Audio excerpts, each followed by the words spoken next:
오늘은 어린아이와 같이라는 제목으로 본문 말씀을 생각해 보기를 원합니다. 한번 따라해 보세요. 어린아이와 같이. 어린아이와 같이. 예전에 특별 새벽기도 마지막 날에 있었던 일입니다. 토요일 새벽이었습니다. 그래서 성도 여러분들이 어린 자녀들을 많이 데리고 새벽기도에 참석했습니다. 설교를 마치고 기도 시간이 되었어요. 안수 기도를 해주겠다고 했습니다. 그러자 엄마들이 어린 자녀들을 데리고 강대상 앞으로 나왔습니다. 얼마나 많이 나오셨는지 줄을 서야 했어요. 기도 시간만 1시간 정도 걸렸습니다. 어떤 분은 시간이 많이 걸리니까 중도에 포기하고 돌아가셨어요. 그런데 어떤 분은 끝까지 기다려 안수 기도를 받았습니다. 이렇게 어린 자녀들을 데리고 안수 기도 받으려는 모습을 보고 은혜 받는 분들이 많았습니다. 그런데 어떤 분들은 아니 굳이 어린애들을 새벽에 데리고 나와서 꼭 안수 기도 받아야 돼? 그래야 축복받는 거야? 꼭 이렇게 할 필요는 없잖아. 너무 요란스럽네 하면서 부정적으로 보는 사람도 있었습니다. 오늘 본문 말씀을 읽어보니까 사람은 항상 똑같구나. 항상 똑같구나. 그런 생각을 하게 되었어요. 예수님 시대의 신앙인이라 오늘날의 신앙인이라 삶의 문화와 누리고 있는 어떤 과학적인 문명이 좀 달랐다 뿐이지 그 안에 있는 속사람, 그 안에 있는 영성은 비슷하구나 하는 생각을 하게 되었습니다. 예수님께서 어느 마을에 들어가셨어요. 그러자 어떤 일이 벌어졌다고 하죠? 15절 말씀에 이렇게 되어 있습니다. 제가 읽어볼게요. 사람들이 예수께서 만져주심을 바라고 자기 어린 아이를 데리고 오매. 사람들이 예수님께서 자기 자녀들을 만져주심을 바라고 아이들을 예수님께로 데리고 왔다는 거예요. 여기서 만져주심을 바란다는 것이 무슨 의미일까요? 그냥 예수님이 아이들의 볼을 만져주고 머리를 쓰다듬어주고 뭐 그런 것일까요? 똑같은 내용의 말씀이 기록된 다른 공간복음은 어떻게 돼 있을까요? 마태복음 19장 13절을 보세요. 이렇게 돼 있습니다. 마태복음 19장 13절.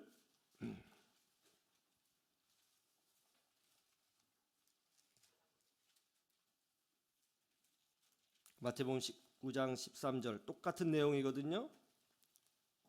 자, 같이 한번 읽어볼까요? 시작.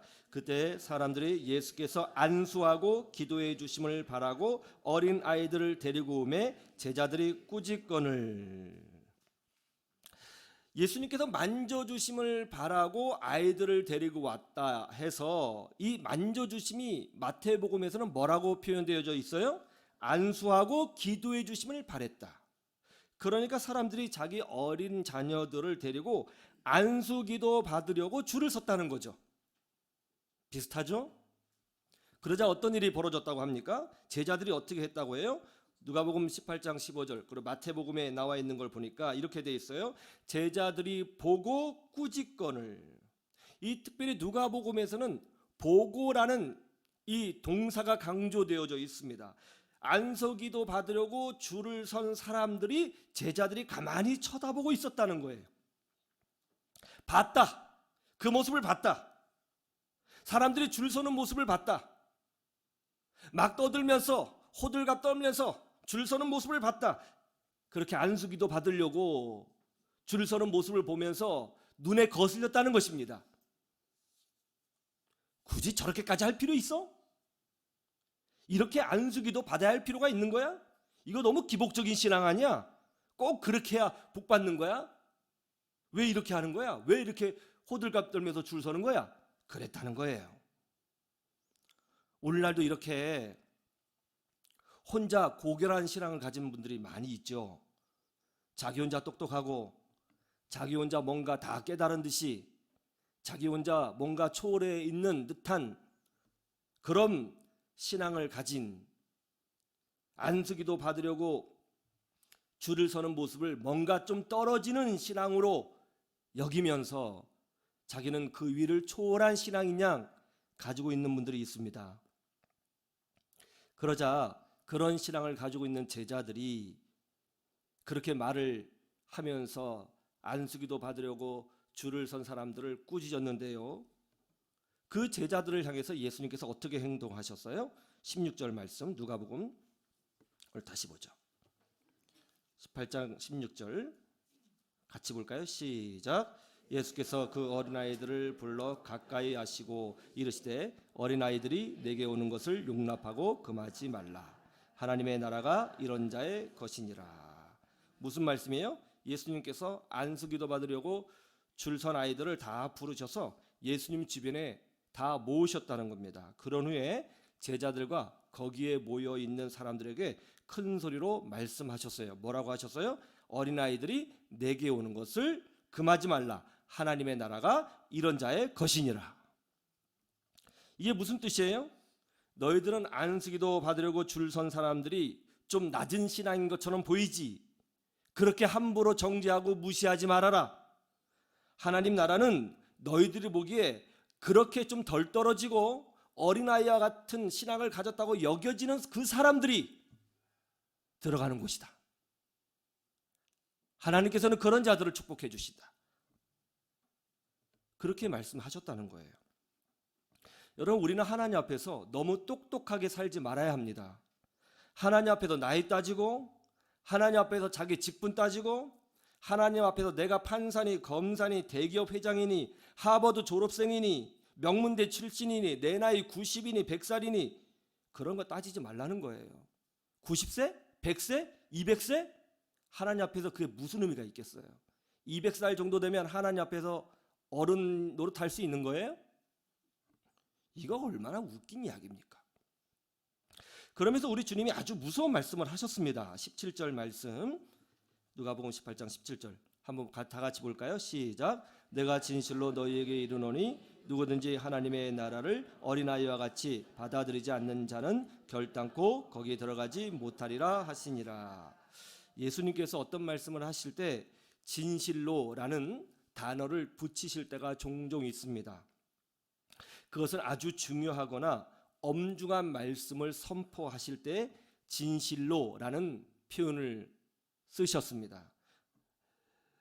그러니까 오늘 말씀은 진실로라는 단어를 붙이셔서 예수님이 말씀하셨는데 이 뜻이 뭐예요? 지금 하신 이 예수님의 말씀이 굉장히 중요하고 엄중할 말씀이라는 것을 알려주고 계시는 거예요. 예수님께서 뭐라고 하셨어요? 누구든지 목사든지 장로든지 권사든지 집사든지 대통령이든지 야당 대표든지 여당 대표든지 권력자이든지 부자든지 가난한 사람이든지 누구든지 하나님의 나라를 어린아이와 같이 받아들이지 않는 자는 결단코 하나님 나라에 들어가지 못한다는 거예요. 정말 무서운 말씀이죠. 제가 교육 전도사로 섬겼던 교회에서 있었던 일입니다. 그 교회에 아멘 권사님이 있었어요.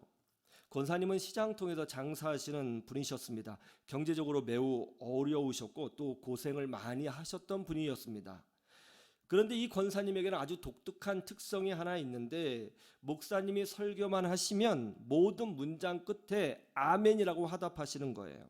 그런데 그 정도가 너무 심해요. 예를 들어서 믿습니까? 할 때 아멘 하는 것은 좋잖아요. 화답이 되잖아요.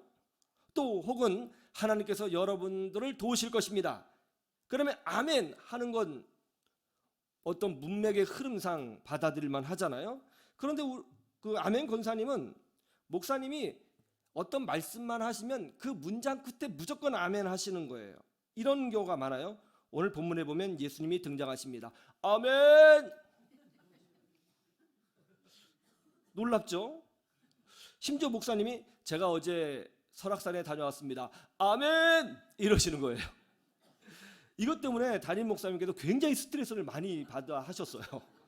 너무너무 힘들다고 교육자회 시간 때 내가 시험 들어도 교회 못 나올 것 같다고 그렇게까지 말씀을 하셨어요.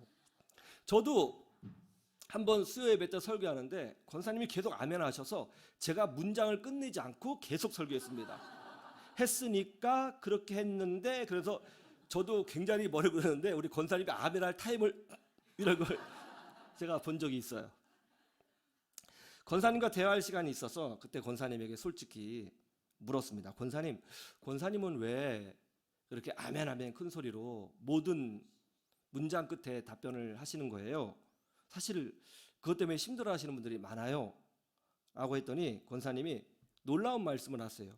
저 때문에 힘들어하시는 분 많다는 거 저도 잘 알고 있습니다. 그러면서 자기 간증을 하시는 거예요. 젊었을 때 부모님을 다 잃고 굉장히 어렵게 사셨는데 그때 오직 믿을 분은 하나님밖에 없었답니다. 그때 교회에서 부흥회가 열렸는데요. 부흥 강사 목사님께서 아멘을 잘해야 위로받고 복받는다 그렇게 말씀을 해 주셨다는 거예요. 그래서 그때부터 아멘을 크게 했는데 예배가 끝나고 나자 부흥 강사 목사님이 칭찬을 많이 해 주셨다는 것입니다. 그때부터 그 칭찬을 받고 너무 행복해서 그냥 하나님 말씀이라면 무조건 아멘하자 하는 마음으로 지금까지 살아왔다는 거죠. 그때 권사님이 조금 이해가 되었습니다. 그리고 그 권사님의 그 마음이 칭찬받고 싶은 마음, 사랑받고 싶은 마음, 그 마음을 통해서 우리 권사님이 생각보다 상당히 막 그 마음이 순수하시구나, 어린아이와 같구나 하는 생각을 하게 되었어요. 우리는 그 아멘 소리가 불편할지는 몰라도 하나님은 정말 그 권사님의 마음을 귀하게 보시겠구나 그런 생각도 했습니다. 그래서 그런지 그 권사님의 딸이 정말 좋은 대학에 들어갔고요. 정말 좋은 신랑을 만나 결혼하는 모습을 보게 되었습니다. 그때 하나님께서 이 딸을 통해서 우리 권사님을 위로해 주셨네 하는 생각을 하게 되었습니다. 물론 우리는 이렇게 아멘하면 안 돼요. 아시겠죠? 또 이 말씀 듣고 다음 주부터 무조건 그렇게 가자 그러면 안 됩니다. 이 이야기를 하는 이유는 뭐냐면 그냥 아멘을 막 그렇게 하자라는 뜻이 아니라 그 순수한 마음이 참 귀하구나 하는 것을 말씀드리고 싶어서 이 이야기를 해드리는 거예요. 사도 바울은 이런 말씀을 많이 했죠.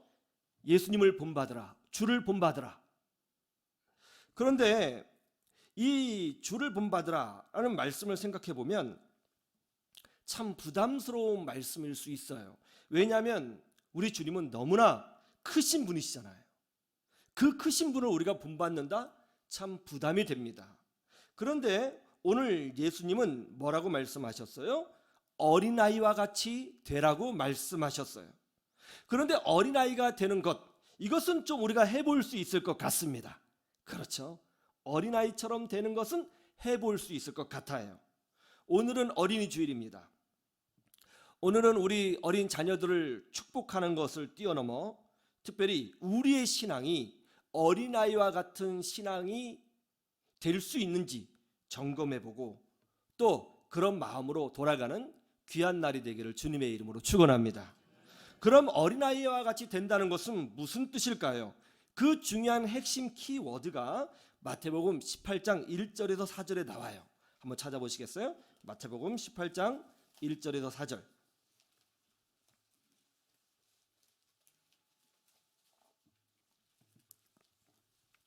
마태복음 18장 1절에서 4절 우리 같이 한번 읽어보죠. 시작. 그때 제자들이 예수께 나와 이르되 천국에서는 누가 크니이까? 예수께서 한 어린아이를 불러 그들 가운데 세우시고 이르시되 진실로 너희에게 이르노니 너희가 돌이켜 어린아이들과 같이 되지 아니하면 결단코 천국에 들어가지 못하리라. 그러므로 누구든지 이 어린아이와 같이 자기를 낮추는 사람이 천국에서 큰 자니라. 예수님께서는 어린아이와 같이 되는 신앙을 여러 번 반복적으로 강조하셨어요. 그런데 여기서 보면 어린아이와 같은 신앙이 무엇인지 아주 선명하게 나옵니다. 예수님께서 뭐라고 말씀하셨어요? 어린아이와 같이 자기를 낮추는 사람이에요. 어린아이와 같이 자기를 낮추는 자가 어린아이의 신앙입니다. 그러면 그 의미는 뭘까요? 첫 번째 이겁니다. 절대 의존적인 신앙이에요. 낮춘다는 것은. 따라해 보세요. 절대 의존적인 신앙. 여러분, 어린아이의 특징이 뭐예요? 그것은 부모를 절대적으로 의지하고 의존하는 존재라는 거죠. 아이들은 부모가 없으면 죽습니다. 부모가 없으면 정말 고통스럽게 인생을 살아야 합니다. 아이들은 모든 면에서 절대적으로 부모를 의지해요. 아이들이 학교 갔다가 집에 돌아오자마자 하는 말이 뭔지 아세요? 엄마 밥 줘, 이거예요. 그냥 자기가 밥을 퍼먹을 수도 있습니다. 그런데 아이들은 본능적으로 밥 먹는 것도 엄마가 줘야 먹을 수 있다고 생각해요. 옷도 마찬가지예요. 부모가 옷을 사줘야 옷을 입을 수 있습니다. 옷 정말 귀한 거예요. 비싼 겁니다. 부모가 해줘야 되는 거예요. 어디 그것만 의지합니까? 자는 것, 먹는 것, 학교 다니는 것, 모든 필요한 것 다 부모에게 의존해요.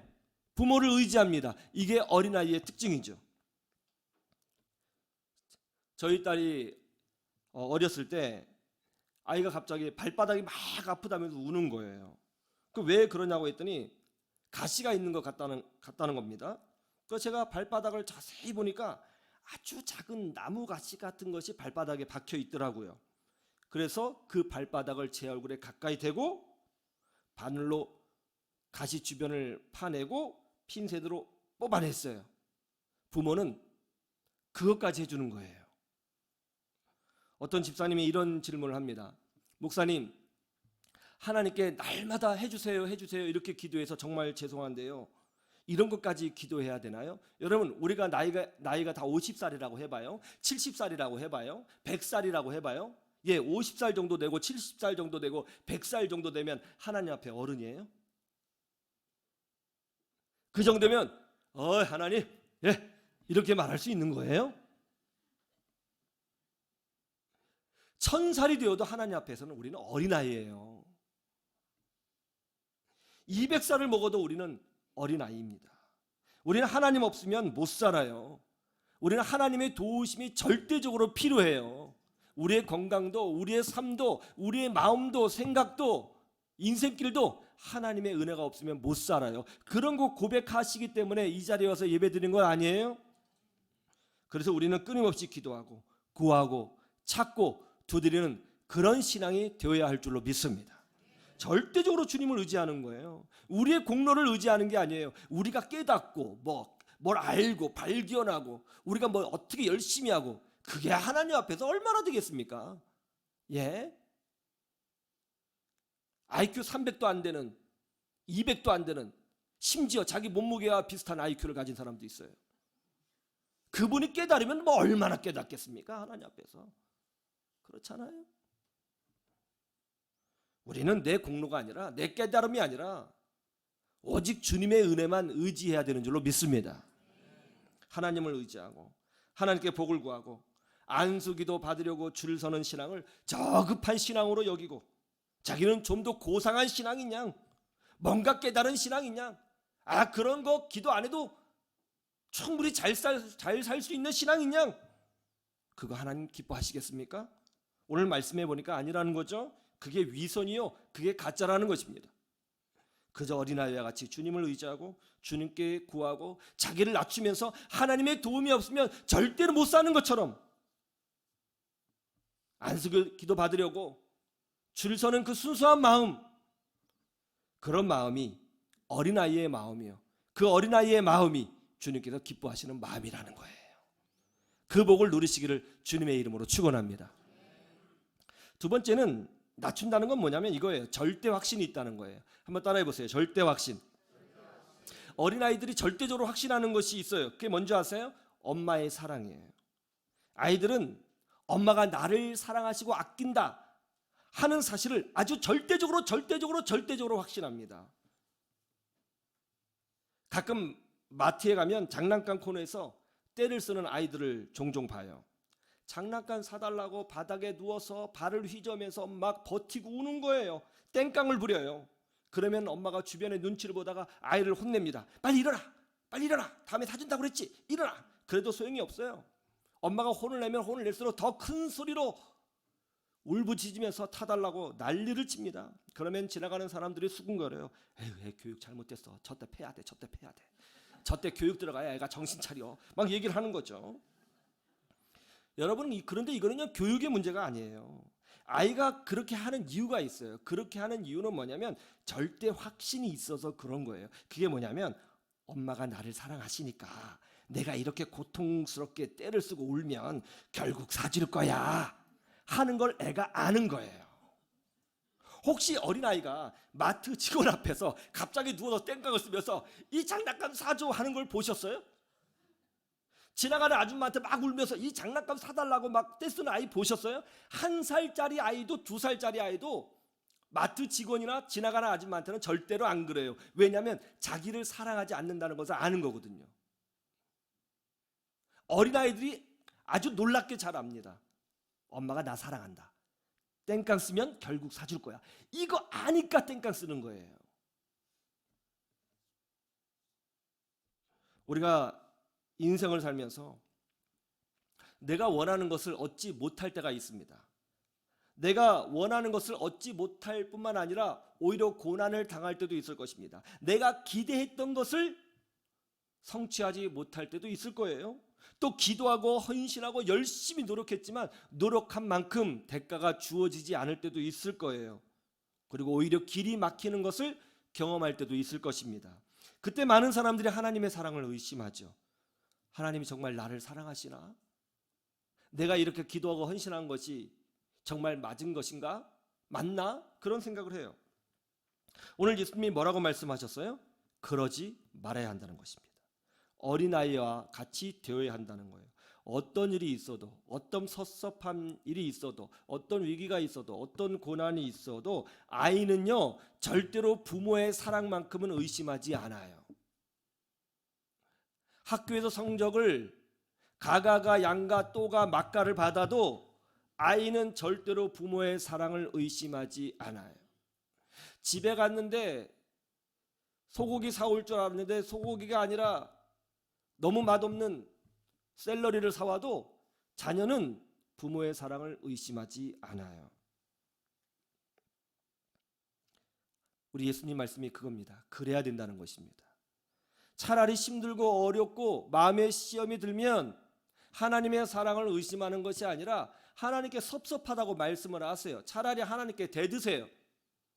그게 아버지 하나님의 사랑을 확신하는 분명한 신앙의 표현이 될 수 있는 것입니다. 그렇지 않아요? 어린아이와 같은 신앙, 하나님의 사랑을 절대적으로 신뢰하는 신앙인 거예요. 이것만큼은 양보하면 안 됩니다. 그렇게 되기를 주님의 이름으로 축원합니다. 세 번째는 자족하는 마음이에요. 따라해 보세요. 자족하는 마음. 어린아이의 가장 큰 특징이 뭐예요? 그건 엄마만 있으면 된다는 거예요. 강남의 좋은 아파트? 그런 거 필요 없어요. 엄마가 더 좋아요. 엄마만 있으면 되는 거예요. 아이에게는 좋은 음식, 좋은 옷, 좋은 장난감 그런 것보다 엄마가 훨씬 더 좋은 거예요. 하루는 저희 큰딸이 손녀를 저희 집에 잠시 맡기고 외부에 나가게 되었습니다. 아이가 저희 집에서 아주 잘 놀았어요. 그러다 갑자기 정신이 돌아왔는지 엄마 하고 부르는 겁니다. 그래서 제가 여기 장난감 있다 하고 아이의 관심을 장난감으로 돌리려고 했는데 다 무의미한 노력이었습니다. 아무런 소용이 없었어요. 엄마 하고 울기 시작했습니다. 먹을 것을 줘도 먹지도 않아요. TV를 틀어서 재미있는 만화 영화를 보여줘도 보지도 않습니다. 그냥 엄마만 찾아요. 정말 엄마만 찾는 아이 달래기 너무너무 힘들더라고요. 그렇게 한참 달래고 있는데 지 엄마가 들어왔어요. 그러자 엄마를 보고 더 울어요. 그러더니 엄마 품에 들어가서는 가만히 있더라고요. 그냥 엄마 한 명이면 되는 거예요. 아이에게는 장난감, 먹을 것, 재미있는 만화 영화 이런 것은 엄마가 있고 난 다음에 있는 거지 자기에게 진짜 소중한 건 아닌 거예요. 우리는 어떤가요? 우리에게는 하나님이 그렇게 소중하고 중요한 존재인가요? 우리의 먹을 것, 우리의 집, 우리의 명예, 우리의 재산 이런 것이 중요해서 하나님이 필요한 겁니까? 아니면 하나님 아버지의 사랑과 그 따스한 품 자체가 좋은 건가요? 여러분은 하나님 한 분으로 만족하시나요? 다윗은 이렇게 고백했죠. 여호와는 나의 목자시니 내게 부족함이 없으리로다. 무슨 말씀이죠? 하나님 한 분만 계시면 난 그것으로 만족한다는 거예요. 다윗은 왕이 되었고 오랜 나이를 살았지만 하나님의 부름을 받아 죽는 그 순간까지 다윗은 하나님 앞에 영원한 어린 아이였습니다. 오늘 어린이 주일입니다. 우리 자녀들을 보면서 우리 아이들의 이러한 순수한 모습을 우리 주님이 기뻐하시는구나 하는 것을 깨달으시고 우리의 신앙이 어린아이와 같이 되자 결단하여 하나님의 은혜와 복을 누리는 귀한 날이 되시기를 주님의 이름으로 축원합니다. 축원합니다.